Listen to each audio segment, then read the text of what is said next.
때문에 저희도 부모님의 그런 모습을 보며 서로 아끼며 자라났어요. 아버지가 대기업의 부장으로 계셔서 풍족한 환경에서 부족함 없이 자라났고 서로 하고 싶은 것을 다 하고 살았어요. 그래서 저는 어릴 적 꿈인 공예사가 되어 핸드메이드 제품을 만들고 있었습니다. 그리고 동생 예지는 변호사 공부를 하더니 한 번에 합격해 꿈을 이루게 되었죠. 부모님은 이런 우리를 정말 자랑스러워했어요. 그리고 저는 26살이라는 어린 나이에 남편과 결혼해 신혼을 즐기고 있습니다. 사실 아이는 빨리 낳아야 한다고 이야기를 많이 들었지만 전 포기하고 있었죠. 왜냐하면 남편이 무정자증이라 아이를 가지는 건 상당히 힘들다고 해서 입양하는 게 좋을까 하며 의견을 나누고 있었거든요.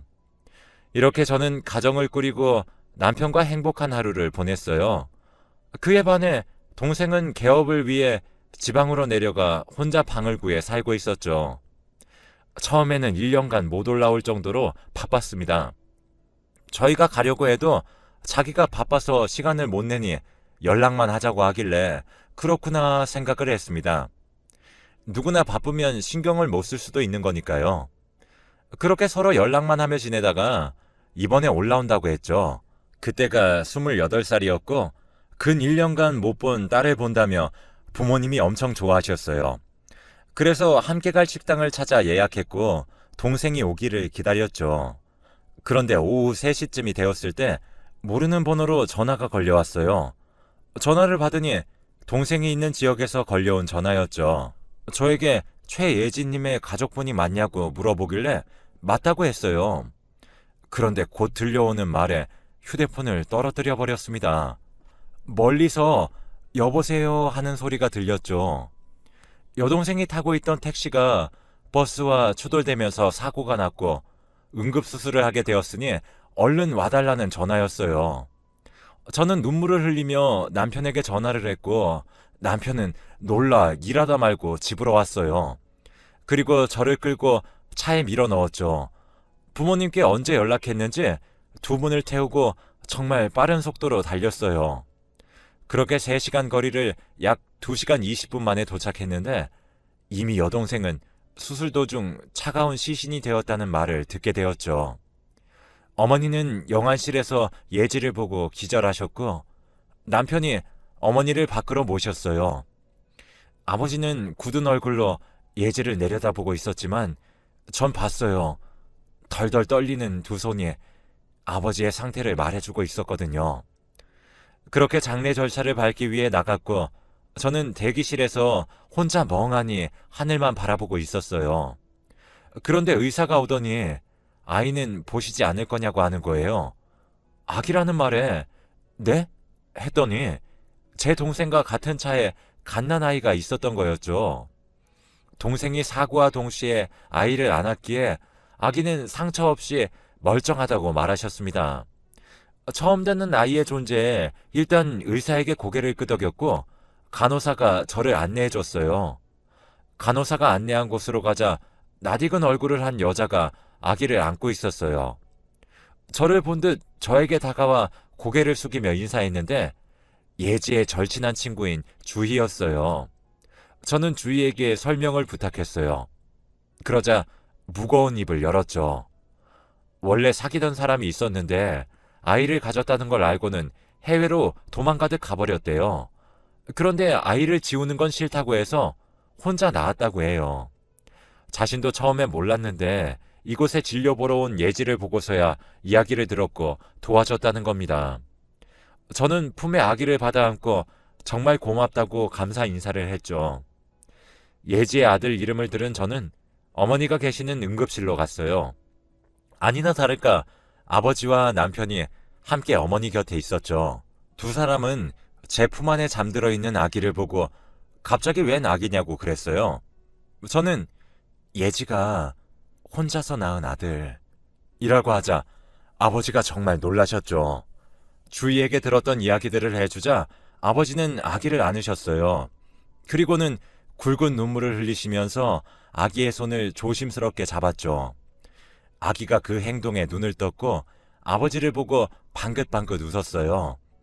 저에게 슬픈 목소리로 아이의 이름을 물었고 최현서라고 말씀드렸어요. 현서, 현서 하시더니 내가 네 할애비다 하셨습니다. 그 모습이 왜 이리 슬픈지 전 눈에서 눈물이 뚝뚝 흘렀고 남편이 안아줬어요. 어머니는 얼마 지나지 않아 눈을 뜨셨고 현서를 보자 아버지와 똑같은 반응을 보이셨습니다. 사실 갑자기 나타난 손자에 당황스러우실 텐데도 부모님께서는 현서를 품에 안아주셨죠. 예지의 장례를 치르는 동안 현서는 제 품에 안겨 있었고 친척들은 언제 아이를 낳았냐고 말씀하셨어요. 저는 할 말을 찾지 못했는데 남편이 나타났어요. 얼마 되지 않았어요. 경황이 없어 알려드리지 못한 점은 정말 죄송해요. 아니, 친척들도 그렇냐고만 하셨어요. 남편의 말에 놀란 저는 올려다봤고 남편은 미소를 지으며 우리 아이로 기르면 돼 했어요. 이렇게 예지의 아이로 남게 되면 고아로 자랄 텐데 그럴 바엔 아이를 못 가지는 우리가 이 아이를 입양하는 게 좋지 않을까 하고 말하더라고요. 이런 선택은 쉽게 하지 못하잖아요. 그런데 이미 남편은 자신의 아이로 받아들인 것 같았어요. 전 남편의 씀씀이에 감동을 받았고 이제 내 아이라 생각했죠. 그렇게 장례가 끝나고 저희는 예지의 집으로 갔어요. 방이 2칸짜리인 이곳에는 둘의 흔적이 남아 있었습니다. 예지와 현서가 생활한 공간에는 현서의 옷과 장난감이 정말 많았어요. 아마 나중에 입혀봐야지 하고 준비한 듯한 것에 어머니의 눈시울이 붉어지셨죠. 우리는 예지의 짐을 정리하기 시작했고 집은 조금씩 깨끗해지기 시작했어요. 그렇게 당장 아기에게 필요한 것들을 챙겨 트렁크에 실었고 다음에 이삿짐 센터를 불러 짐들을 옮기기로 했답니다. 그렇게 부모님을 모셔다 드린 후 저희는 집으로 돌아와 방을 꾸몄어요. 원래 짐을 모아놓던 방이라 짐들도 다 정리하고 아기를 위한 가구도 드렸어요. 혹시 기어다닐 때 다칠까 싶어 바닥도 유아매트 시공을 했답니다. 그렇게 하나씩 준비를 하자 아기를 키우는 집이 되었어요. 낯선 공간이라 불편한 기색이 있었지만 금방 적응해주는 현서에게 정말 고마웠답니다. 그런데 저에게는 고민이 하나 생기게 되었어요. 바로 시부모님이 이걸 이해해 주실까 싶었거든요. 남편은 걱정하지 말라고 하며 내일 서류도 새로 정리하고 찾아뵙자 했어요. 남편과 저는 다음날 해가 뜨자마자 아이의 성과 본을 바꾸는 서류를 비롯해 친양자 입양 신청도 해야 했어요. 모든 일이 끝나자 오후가 되어 있었고 우리는 점심을 밖에서 간단히 먹고 시부모님을 뵙기 위해 시댁으로 갔죠.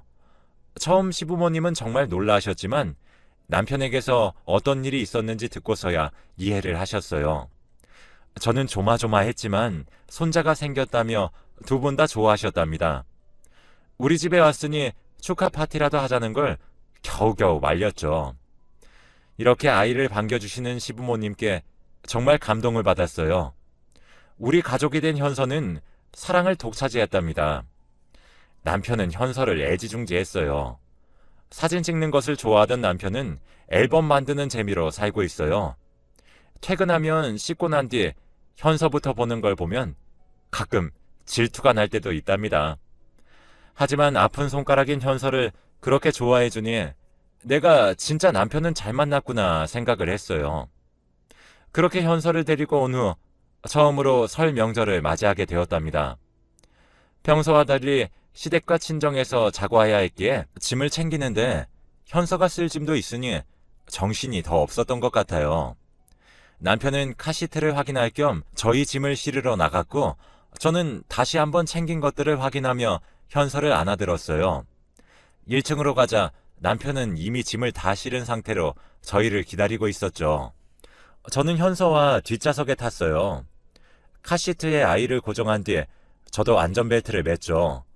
원래 매야 한다고 생각을 했지만 예지의 사고가 계속 떠올랐기 때문에 지금은 병적으로 예민한 게 안전벨트인 것 같아요. 그렇게 모든 준비를 끝마친 후 남편은 목적지를 향해 출발했답니다. 사실 친정과 시댁 모두 서울 내에 있었기 때문에 이동하는 것은 정말 좋았어요. 딱 시댁과 친정 중간에 신혼집을 차렸기 때문에 어딜 가든 비슷한 거리였답니다. 명절 전이기 때문인지 도로에는 차들이 많았어요. 교통체증에 지쳐가고 있는데 아기에게는 그 시간이 힘들었던 것 같았어요. 칭얼칭얼거리는 현서를 겨우 달래며 목적지에 거의 도착하게 되었답니다.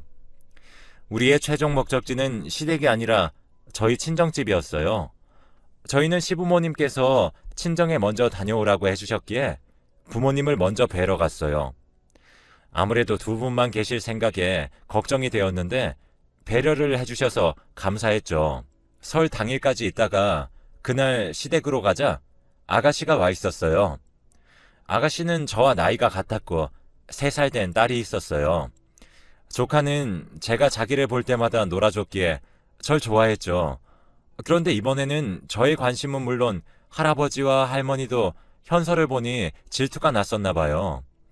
저녁 식사 시간에 잠자고 있던 현서에게 살금살금 다가가더니 들고 있던 유아용 숟가락으로 이마를 탁 하고 때렸어요. 현서는 갑작스러운 통증에 놀랐는지 으앙 하고 울음을 터뜨렸고 저는 얼른 현서의 등을 토닥이며 달래기 시작했어요. 천천히 울음을 그친 현서는 딸꾹질을 했고 제 남편이 조카를 꾸짖으며 뭐하냐고 소리쳤어요. 조카는 처음 보는 삼촌의 화난 모습에 당황했고 곧 엉엉 울음을 터뜨렸죠. 그 모습에 아가씨가 아이를 안으며 그럴 수도 있지 왜 혼내냐고 되려 남편에게 뭐라 하는 거예요. 저는 어안이 봉봉해져서 아가씨를 봤고 남편도 무슨 말을 그리 하냐 했죠.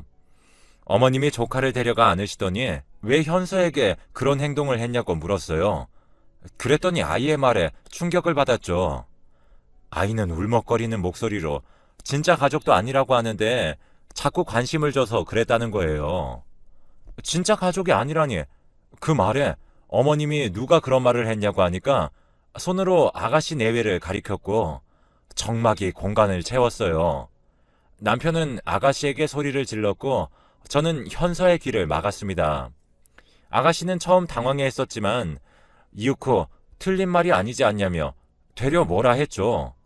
남의 피를 왜 데리고 오냐는 둥, 이런 곳에 와서 친손주가 사랑도 못 받게 하냐는 둥, 아가씨의 말에 시부모님도 충격을 받은 것 같았고 남편이 차가운 얼굴로 제부도 그리 생각하냐 했어요. 그랬더니 당황해서 아니라고 말을 하더라고요. 그러자 아가씨는 공감해놓고 왜 발뺌하냐며 둘이 투닥거리기 시작했죠. 어머님은 조카를 내려놓고 방으로 들어가 버리셨습니다. 아버님은 조용히 보고 계시다가 아가씨한테 물었어요. 정말 저 애가 남의 아이냐고요. 아가씨는 그럼 누구 애냐고 뾰루퉁하게 대답했고 아버님은 알겠다 했어요. 저는 현서가 혹시 내쳐지는 게 아닐까 걱정했죠. 아가씨를 정말 애지중지하시던 분이 아버님이라 온몸에 피가 싹 굳어지는 것 같았습니다. 근데 아버님이 그럼 나가 라고 하는 거예요. 근데 저에게 향한 말씀이 아니었어요. 아가씨 내외를 향한 말씀이셨고 아가씨는 놀라 무슨 말을 하냐며 아버님께 말했지만 아버님은 다시 반복하셨죠. 네 자식만 자식이냐? 현서가 비록 피가 이어지지 않았지만 우리가 마음으로 낳고 품은 아인데 넌 고모라는 사람이 애가 없는 뒤에서 험담을 하고 다니면 어떻게 하냐? 그러니까 준호가 저리 아이를 대하는 게 아니야 하셨어요. 아가씨는 사실인데 왜 자기한테만 그러냐길래 아버님은 어찌 저런 게 나왔을까 하는 표정을 지으셨어요. 그리고는 지 자식 귀한 줄 알고 남의 자식 귀한 줄 모르는 딸을 둔 적 없으니 나가 하셨어요. 그리고 드르륵 소리가 들리더니 아가씨가 가져온 캐리어를 어머님이 가지고 나오셨죠. 네 짐은 모두 넣어놨으니 가져가고 오지도 마라 라고 했어요. 안 가겠다고 버티던 아가씨는 남편에게 질질 끌려나갔고 서방님은 머뭇거리다 나갔어요. 사실 지금도 그때를 생각하면 잘 기억이 나지 않아요. 그저 이런 일이 있었다 정도의 기억이죠. 그날은 기분 좋게 모인 명절이었는데 저도 남편도 시부모님마저도 충격적인 일이 벌어진 날이 아닐까 하는 생각을 하고 있어요. 이런 일들이 터질 때도 저는 어떻게 해야 할지 갈피를 잡지 못했는데 대신 나서준 시부모님께 감사했습니다. 소란스러웠던 집은 고요해졌고 순식간에 폭풍이 지나간 기분이 들었어요. 왜 현서가 그런 대우를 받아야 했을까 하는 생각에 눈물이 나올 것 같던 그때 시부모님이 제 손을 꼭 잡으시며 저에게 사과를 했어요. 자기가 자식 교육을 잘못 시키는 바람에 일이 이렇게 되었으니 정말 염치불구하고 사과를 한다고 말씀하시더라고요. 오히려 그렇게 사과를 받으니 전 어떻게 해야 할지 모르겠더라고요. 그리고는 저에게 여기는 현서 할아버지와 할머니가 살고 있는 곳이니까 마음 편하게 오거라 라고 했어요. 그렇게 조금 기다리니 남편이 문을 열고 들어왔어요. 그리고는 비밀번호를 바꿔버렸죠. 당연하게 하는 그 행동에 당황하니 저에게 새로운 비밀번호를 알려줬어요. 이래도 되냐고 했더니 아마 쟤는 2번 다시 못 올 곳이라 상관없다고 저에게 그랬어요. 그리고는 현서에게 다가가 미안하다며 안고 살펴보는 남편의 모습에 눈물이 주르륵 흘렀답니다. 그는 정말 현서의 아빠로서 이 자리에 함께하고 있다는 걸 느끼게 되었어요. 저의 눈물에 모두 당황했었죠. 저는 정말 감사하다고 말씀드렸어요. 시부모님은 그만 집에 가서 가족들끼리 시간을 보내라며 저희를 돌려보냈습니다. 남편은 혹시 모른다며 집 비밀번호도 바꿔버렸죠. 저에게는 혹시 연락이 오면 받지 말라고 했어요. 신신당부하는 말에 알겠다고 대답을 했는데 며칠이 지나도 연락이 없어 그냥 안 하는구나 생각을 하고 있었어요. 그런데 낯선 번호로 전화가 오더라고요. 계속 울리는 전화벨 소리에 받았더니 까랑까랑한 아가씨의 목소리가 바깥까지 들려왔어요. 저에게 뭐라도 된 줄 아냐며 자기를 차단한 게 말이 되는 상황이냐고 그랬죠. 그제서야 왜 전화가 조용한지 이유를 알게 되었어요.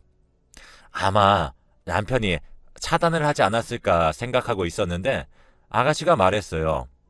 저랑 현서 때문에 화목한 가족 사이가 깨졌다며 배상하라는 겁니다. 무슨 소리예요? 이게 왜 제 잘못인지 잘 모르겠네요. 라고 하니 저 때문이래요. 솔직히 자기의 잘못을 모르겠다더라고요. 저는 뻔뻔한 그 태도에 오히려 화가 났고 당장 사과를 하라고 말했어요. 누가 낳았든 소중한 내 자식을 모욕하지 마세요. 라고 차갑게 잘라 말했어요. 어떻게 생각하면 아가씨가 왜 그렇게 말했는지 알 수 있을 것 같아요. 그동안 예쁜 자기 자식이 사랑을 독차지하고 있었는데 어느 날 갑자기 나타난 아기가 사랑을 다 받는다고 생각하니 기분이 안 좋았겠거니 생각할 순 있었죠. 근데 그게 이런 행동에 대해 정당성을 줄 수 없잖아요. 어떻게 한 아이의 엄마라는 사람이 그러는지, 아직까지도 그런 말을 어떻게 할 수 있는지 정말 신기한 기분이 듭니다. 아가씨는 입에 담지 못할 말씀을 하셨고 분에 못 이겨 전화를 끊으셨어요. 그러나 아가씨는 모르셨을 거예요. 제가 집에서 재택으로 일을 하기 때문에 언제나 전화통화 시 자동 녹음이 되게 되어 있었거든요.